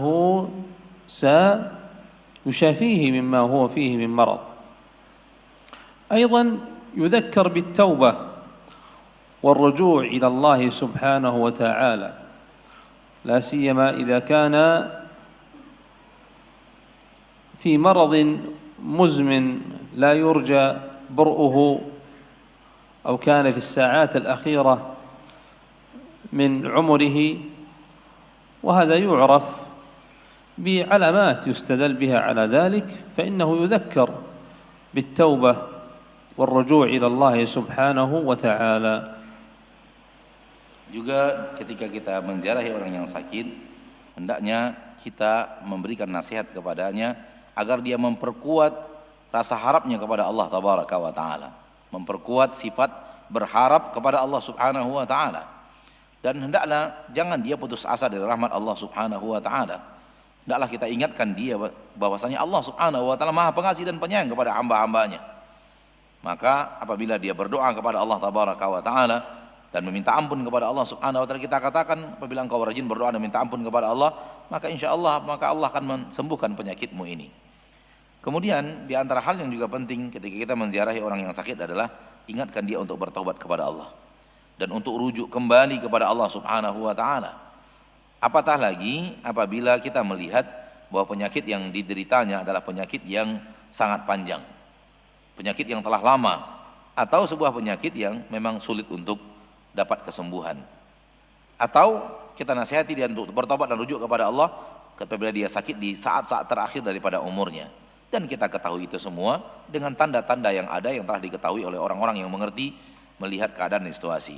Dan hendaklah kita ingatkan dia kepada Allah Subhanahu wa Ta'ala agar kemudian akhir daripada hayat adalah kebaikan. الحق السادس هو اتباع الجنازة، وهو حق من حقوق المسلمين أن تتبع جنازته بعد أن يموت. وكلنا نعلم عظيم الأجر في الصلاة على الجنازة واتباعها حتى تدفن، فقد جاء في هذا بيان الأجر، أن النبي عليه الصلاة والسلام قال: من صلى على جنازة فله قيراط، والقيراط مثل أحد أو جبل أحد من الأجر. ثم قال النبي: ومن اتبعها حتى تدفن فله قيراط. إذن قيراط للصلاة وقيراط في اتباعها حتى تدفن. واتباع الجنازة لا شك أن له آداب من ذلك أن يسرع في دفنها، فقد جاء عن النبي عليه الصلاة والسلام أنه أمر بالإسراع في دفن الميت، فقال: إما خير تقدمونه إليه، إذا أسرعتم فيها إما أنكم تقدمونه إلى خير أمامه في القبر، وإما شر تضعونه عن أعتاقكم، أو كما قال نبينا عليه الصلاة والسلام. Nah. Yang keenam adalah mengiringi jenazah, yaitu hak di antara hak muslim lainnya daripada saudaranya adalah diiringi jenazahnya setelah dia meninggal dunia. Semua kita tahu bahwa semua kita tahu bahwasanya ada pahala yang besar di dalam menyolatkan jenazah, dan ada pahala yang besar di dalam mengiringi jenazah sampai dikuburkan. Telah datang ini dalam hal ini keterangan dari Nabi kita tercinta Muhammad sallallahu alaihi wasallam.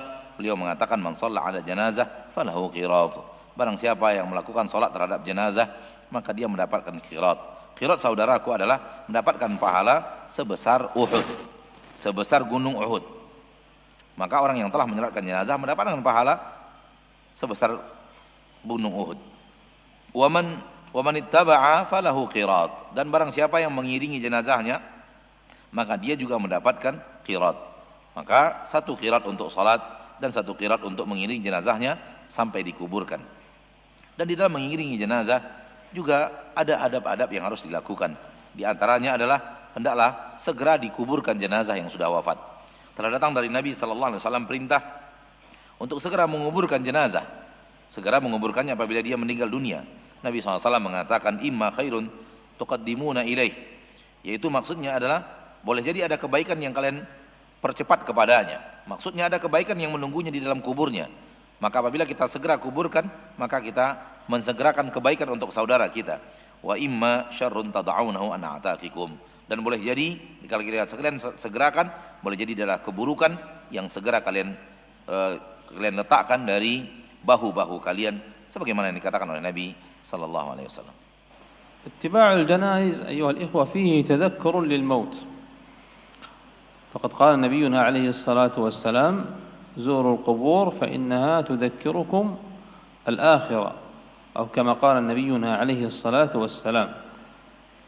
لذلك ينبغي للإنسان عندما يذهب بهذه الجنائز ويقف عند القبور فإنه ينبغي عليه أن يشغل نفسه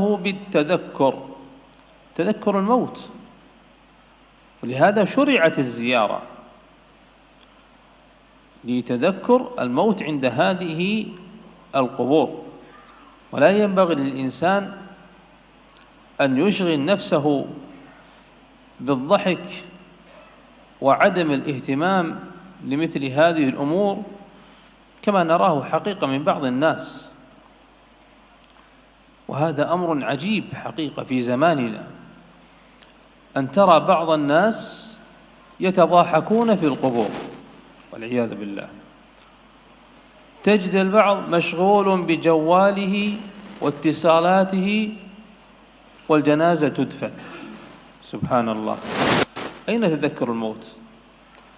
لا شك أن هذه تعتبر غفلة عن تذكر الموت، ولهذا شرعت كما قلت الزيارة. أيها الإخوة، حقيقة هذا الأمر ينبغي للإنسان أن يتأمله جيدا، لأنه متى ما وصل به الأمر إلى هذا الحال فإن قلبه يعتبر حقيقة ميت، كونه يصل إلى القبر والميت يدفن أمامه وهو يضحك ويقلب بجواله. لذلك علينا أن نحذر من الوقوع في مثل هذه المخاطر وهذه الأمور التي تميت القلوب.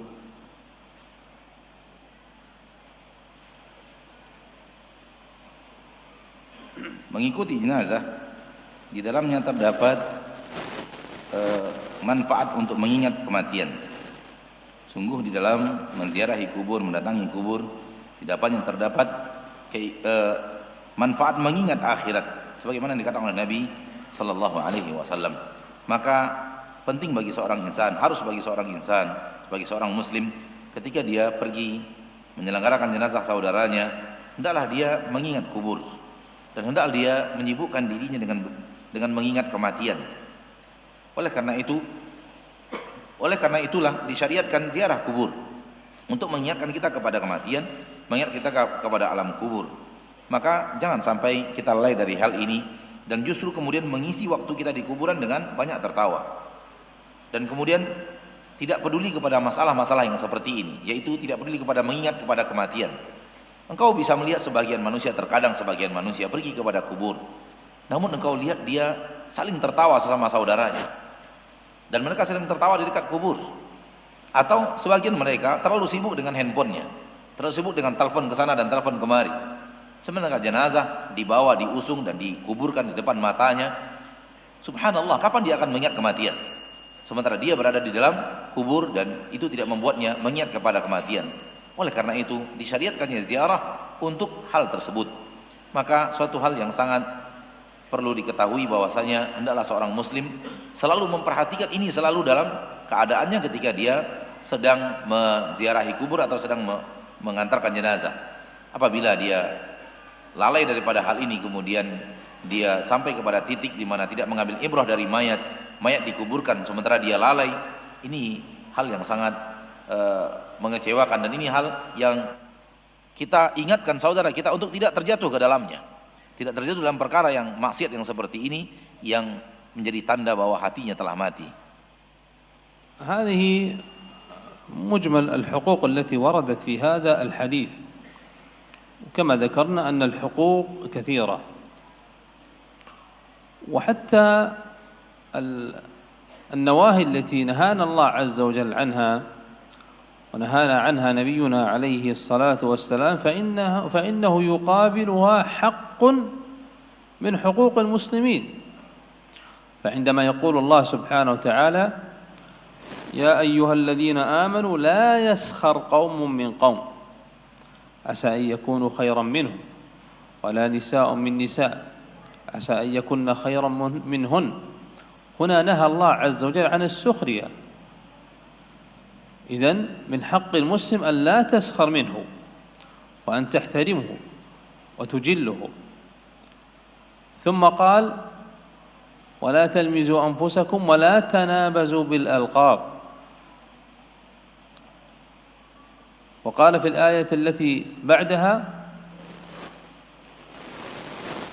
يا أيها الذين آمنوا اجتنبوا كثيرا من الظن إن بعض الظن إثم.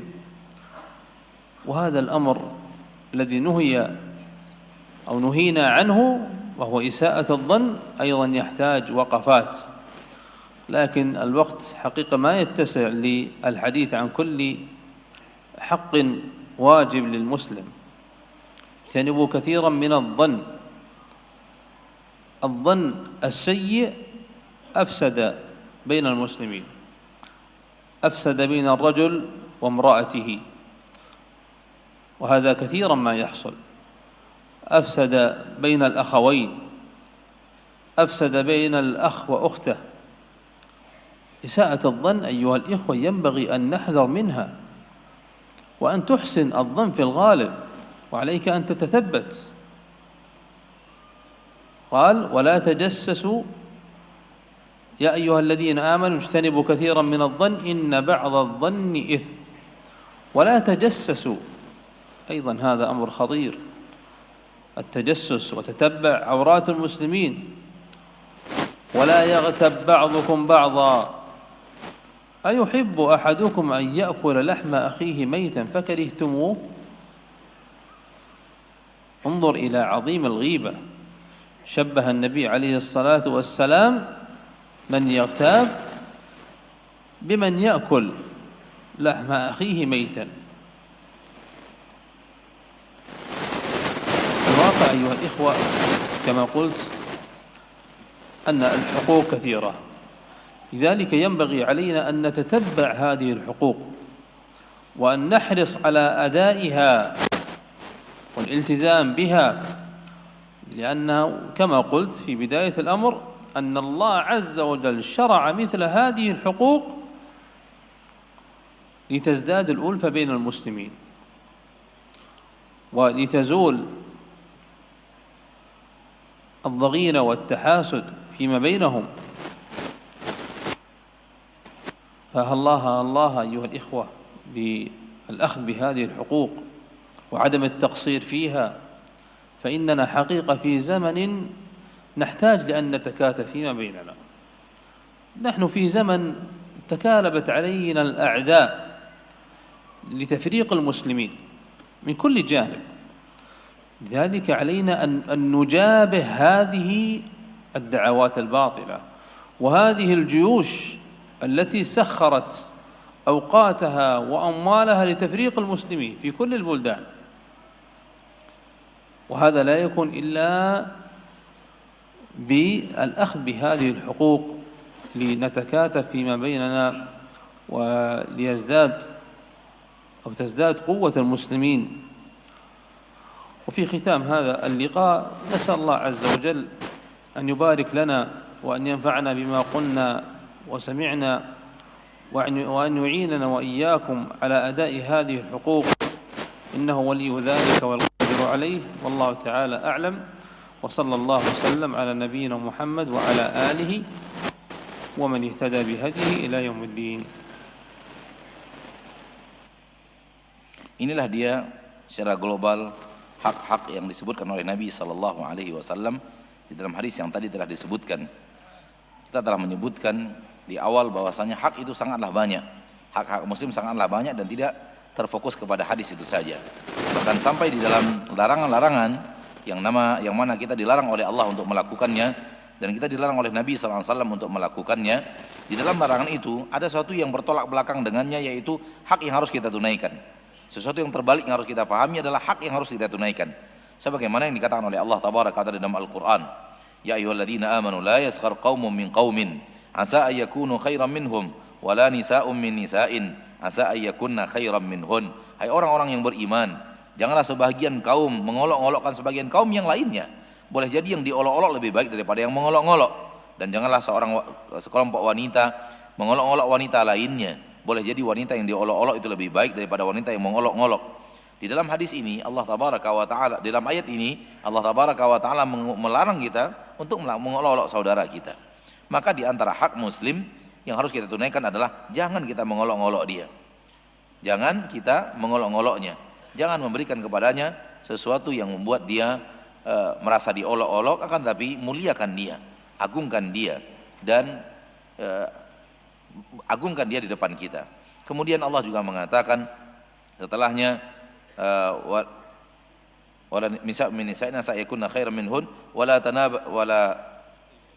talmizu anfusakum wala tanabazu bil alqab. Jangan kalian menghina diri kalian sendiri dan jangan kalian saling memberikan gelar yang tidak baik. Maka di dalam ayat ini Allah Tabaraka wa Ta'ala memerintahkan kita untuk tidak memberikan gelar-gelar yang tidak baik kepada saudara kita. Setelahnya Allah mengatakan, setelah ayat ini Allah juga mengatakan di dalam ayat berikutnya, Ya ayyuhalladzina amanu ijtanibu katsiran minadh-dhann inna ba'dadh-dhanni itsm. Hai orang-orang yang beriman, jauhilah banyak sekali daripada perkara dzan, yaitu berburuk sangka. Banyak bersangka-sangka, jauhi prasangka-prasangka. Inna ba'dadh-dhanni itsm. Sesungguhnya sebahagian daripada dzan, perkara prasangka, adalah dosa. Di dalam ayat ini Allah Tabaraka wa Ta'ala memerintahkan kita untuk kita tidak berburuk sangka kepada saudara kita. Hendaklah kita berbaik sangka kepadanya. Dan ini adalah sesuatu yang harus kita berikan sebagai hak kepada saudara kita muslim. Berburuk sangka itu merusak di antara kaum muslimin. Perbuatan berburuk sangka telah merusak di antara kaum muslimin, merusak antara seorang suami dengan istrinya. Dan ini terjadi banyak di tengah kaum muslimin. Merusak antara dua orang yang bersaudara, merusak antara seorang saudara dengan saudarinya. Maka hendaklah kita menjauhkan diri kita dari perbuatan berburuk sangka kepada saudara kita muslim. Dan berbaik sangka kepada mereka dalam perkara mayoritas yang kita lalui bersama mereka. Kemudian Allah juga mengatakan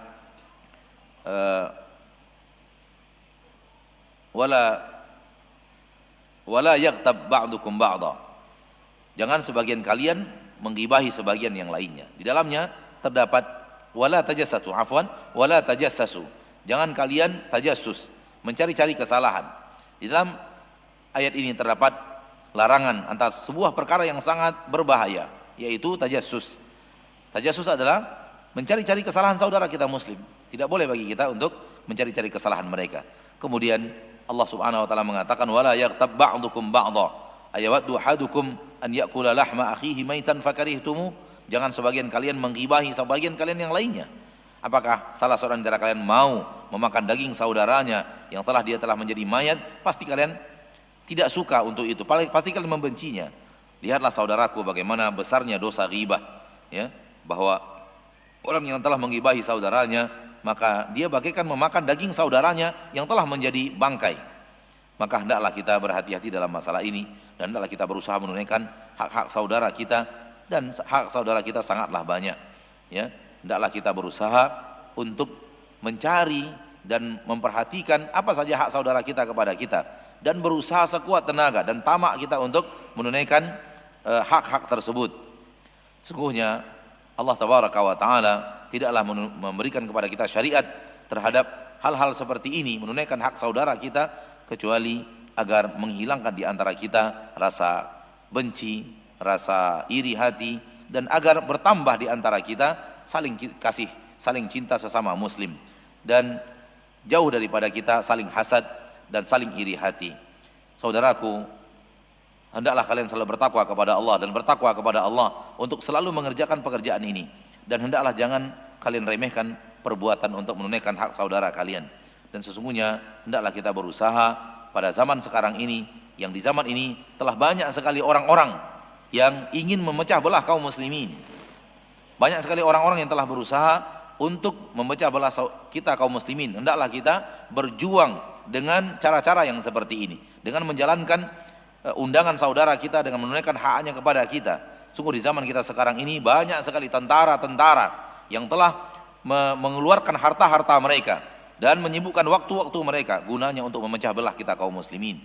Maka dengan cara seperti ini kita tunaikan hak kita, kita saling bekerja sama, kita saling tolong menolong agar kita bertambah kasih sayang di antara kita dan menjauhkan diri kita dari keinginan musuh-musuh Islam yang ingin memecah barisan kaum muslimin. Dan di dalam penutup kita berdoa kepada Allah Tabaraka wa Ta'ala agar Allah Tabaraka wa Ta'ala memberkahi kita dan memberikan kepada kita hal-hal yang membuat kita ridha. Dan sesungguhnya Allah Subhanahu wa Ta'ala dialah yang paling berhak, dan dialah Allah yang maha mendengar atas apa yang kita berikan kepadanya daripada doa kita, dan dia akan memberikan ganjaran pahala ketika kita memberikan hak-hak saudara kita. Sesungguhnya Allah dialah yang waliyu dzalika wal qadiru alaih. Wa sallallahu wasallam wa baraka wa an'ama ala abdihi wa rasulih wa man ihtada bihudahu ila yaumiddin.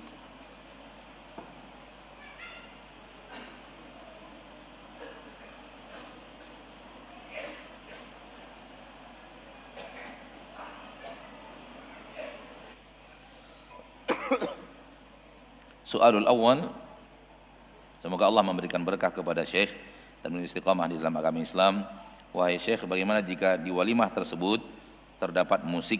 Apakah kita tetap datang atau pulang tidak jadi datang? Barakallahu fikum ya Syekh, wa ja'alallahu lakum istiqamah fil Islam. Ya Syekhana, fa kaifa idza kanat fil walimah yujad musiq? Hal na'ti aw narji' ولا نأتي؟ نعم، الموسيقى أيضا من المنكرات، فإذا حضرت إلى هذه الوليمة ووجدت هذا المنكر فإما أن تنصح بإزالة هذا المنكر إن استطعت أو تغادر. لا يجوز لك البقاء في مثل هذه الأماكن أو في الوليمة التي يوجد فيها الموسيقى، لأن الموسيقى محرمة. نعم. Ya, sesungguhnya musik adalah bagian daripada kemungkaran. Musik bagian daripada kemungkaran. Apabila engkau diundang untuk untuk sebuah acara dan di dalamnya terdapat kemungkaran yaitu musik, maka hendaklah engkau nasihati orang yang engkau bertemu musik di dalam acara dia, nasihati dia untuk menghilangkan kemungkaran itu, atau engkau tinggalkan tempat itu. Tidak boleh bagimu untuk berdiam diri di sana sementara di dalamnya ada kemungkaran.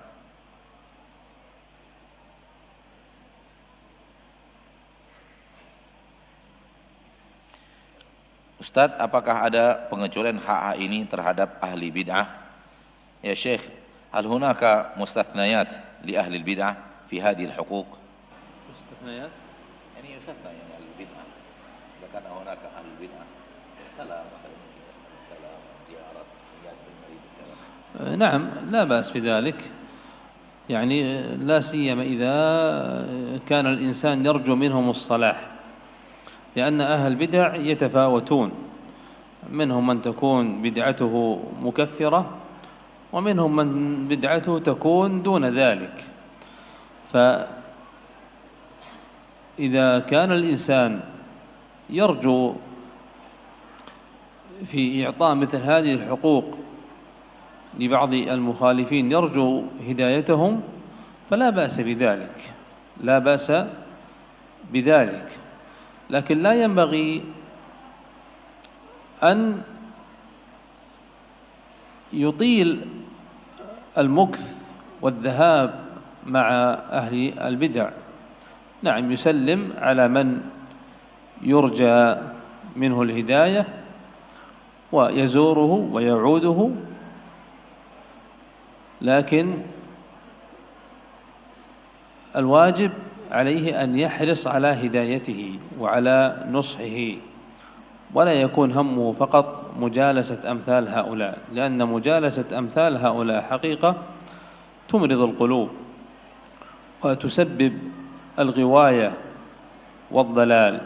فمتى ما رأيت المصلحة متحققة في أداء حق من الحقوق فلتفعل.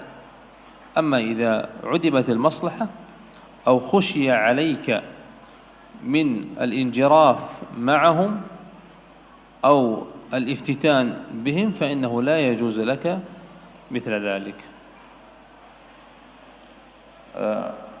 Ya boleh saja kita melakukan itu apalagi apabila seorang insan bisa menasihati orang tersebut dan diharapkan dia bisa bertaubat. Dan ahli bid'ah sebagaimana yang kita ketahui berbeda-beda, ada yang bid'ahnya sampai kepada mengkafirkan, ada yang di bawah itu dan tidak sampai kepada hal tersebut.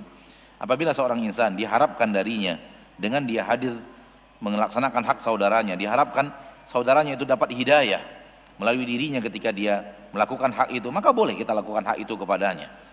Akan tetapi diperhatikan jangan sampai berlama-lama, jangan sampai sering pergi kepada mereka, kepada ahli bid'ah. Kalau dia salam kepada mereka, kemudian dia berharap orang itu mendapatkan hidayah, dia ziarahi dan dia selalu memberikan nasihat dan dia sangat berharap sekali. Dan yang menjadi harapan besarnya adalah orang yang ahli bid'ah tersebut dapat hidayah dengan nasihatnya, maka boleh baginya. Tapi hendaklah diketahui jangan yang penting bagi dia pergi menziarahi dan pergi duduk bersama ahli bid'ah, itu tidak boleh. Karena sesungguhnya duduk-duduk bersama ahli bid'ah akan membuat hati menjadi rusak, menjadi sakit, dan bisa-bisa jadi tidak hanya sakit akan tapi sampai kepada jenjang kesesatan. Dilihat maslahat dan manfaat dalam masalah ini. Apabila ada maslahatnya yang jelas di dalam menunaikan hak orang ahli bid'ah, maka laksanakan. Namun hendaklah dia berusaha untuk memberikan nasihat. Namun apabila ternyata maslahatnya diperkirakan tidak ada, atau justru takut kita kepada diri kita, justru terikut arus mereka, maka yang benar adalah tidak melakukan itu kepadanya.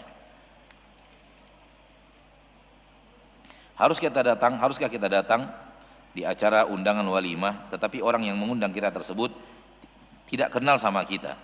Karena biasanya dititip melalui orang lain. Hal yajib alaina al-hudur fi fil walimatil urs, walakin ad-da'i la na'rifuhu. La na'rifu ad-da'i, walakin hadha ad-da'i yani yu'til amanah fi da'wah ila ghairihi. La na'rifu yani. Ad-da'wah ja'a min ghairihi, walakin la na'rifu ad-da'i. نعم، ما دام أن الدعوة يعني موجودة، فالأصل الإنسان أنه يذهب لمثل هذه الدعوة، ولا سيما أن هذا الداعي يعني ما دعاك إلا رغبة بك، ما دعاك وخصك بهذه الدعوة أو جعل فلان من الناس يعني واسطة بينك وبينه إلا رغبة بك وبحضورك. يعني أرى والله أعلم يعني حضور مثل هذه المناسبة ليتحقق المقصود. Iya, selama ada undangan itu ada, maka hukum asalnya kita tak pergi untuk mengabulkan permintaan dan memenuhi undangan. Ya, apalagi dia telah mengundangmu. Jelas bahwa dia ada harapan besar bahwa kau datang kepadanya. Dan atau dia menjadikan ada orang lain sebagai perantara antara dirinya dan dirimu dengan cara menitipkan undangan itu kepadamu. Terlihat bahwa dia sangat ingin engkau datang dan sangat ingin engkau menghadiri acaranya. Wallahu alam, ini yang jelas bahwa apabila orang itu mengundangmu maka hendaklah hadir kepadanya. شيخ، إن كان هذا الشخص مرسولا من الداعي، إن كان مرسولا من الداعي، أما إن كان هذا المرسول كانت الدعوة من قبله وقال لنذهب إلى فلان من غير دعوة من الداعي الأصل، فهنا ما تجب عليه الدعوة. Ya, ini apabila memang engkau dituju dengan undangan itu, engkau orang yang sengaja dituju dengan undangan tersebut dari orang yang dititipkan. Akan tapi apabila permasalahannya adalah seseorang diundang lalu dia ajak kita, ayo kita pergi ke undangan, dan kita tidak mendapatkan undangan, maka ini tidak boleh kita datang. Bagaimana hukumnya kalau seorang kafir non muslim memberikan salam dengan mengucapkan selamat pagi? Apakah kita sebagai seorang muslim wajib untuk tidak menjawabnya? Fa kaifa idza qalana kafir hayyana bisalam walakin biqaulihi sabahal khair? Apakah hal nahnul muslim nujimu aw la nujibu? حقيقة هذه مسألة خلافية بين أهل العلم، يعني إذا كان اللقاء بصباح الخير أو نحو ذلك خلاف بين أهل العلم في هذه المسألة، والله أعلم. حقيقة لم يترجح عندي شيء، ولعلكم تستسألون يعني بعض المشايخ ليجيبوكم، والله أعلم. Masalah ini adalah masalah khilaf di kalangan ahli ilmu. Apabila ada orang yang kemudian mengucapkan salam kepada kita dengan kalimat seperti ini, sabahal khair, selamat pagi dan semacamnya, ada khilaf di kalangan para ilmu dalam masalah ini. Dan saya secara pribadi belum terlalu jelas bagi saya mana perkara yang paling kuat di antara masalah ini. Maka hendaklah antum mencari ahli ilmu lainnya untuk bertanya kepada mereka mana yang paling rajih untuk menjawab seruan-seruan yang seperti itu.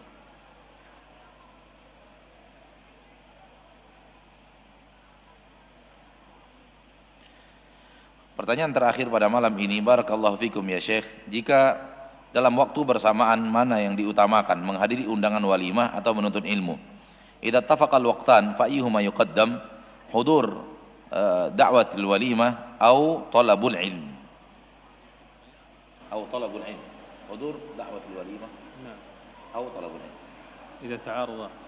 إذا تعارض. نعم. والله ما في شك أن إجابة الدعوة أيضا يعني حق من حقوق المسلم، ولربما يعني هذه الدعوة من هذا الداعي قد تكون مناسبة في سنة أو سنتين أو ثلاثة ولا تعود هذه المناسبة، وطلب العلم لربما أو الدرس ربما تستطيع أن تستدركه في وقت آخر. فلذلك إن استطعت أن تجمع بينهما وإلا ترجح المصلحة، أنت ترجح المصلحة، إما أن تذهب إلى هذا أو إلى هذا. قد يكون حضورك للدرس مثلا واجب ولا يتفوت، كأن يأتي عالم في درس واحد ويمشي.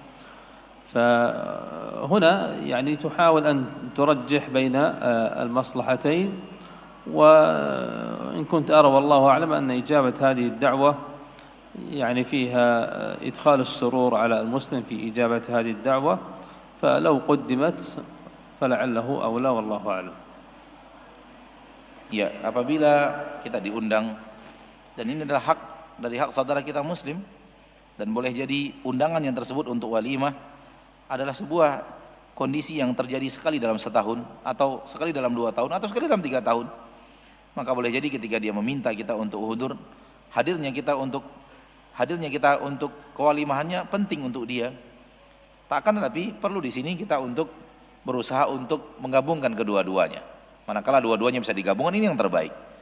Namun apabila harus dikuatkan salah satu, dilihat dari maslahat sehingga yang satu lebih kuat daripada yang lainnya, maka kita lakukan yang terbaik, yang maslahatnya lebih kuat. Boleh jadi kita pergi ke majelis ilmu, ini adalah seorang guru yang datang hanya sekali-sekali saja. Datang seorang alim memberikan pelajaran dan itu hanya sekali-sekali datangnya. Boleh jadi datangnya kita ke majelis ilmu lebih penting, lebih maslahat. Maka diperhatikan maslahat, dua maslahat ini, mana maslahat yang lebih besar. Boleh jadi hadirnya kita untuk menghadiri walimah lebih maslahatnya lebih besar, karena majelis ilmu yang kita tinggalkan, majelis ilmu yang bisa kita ulang untuk kesempatan berikutnya.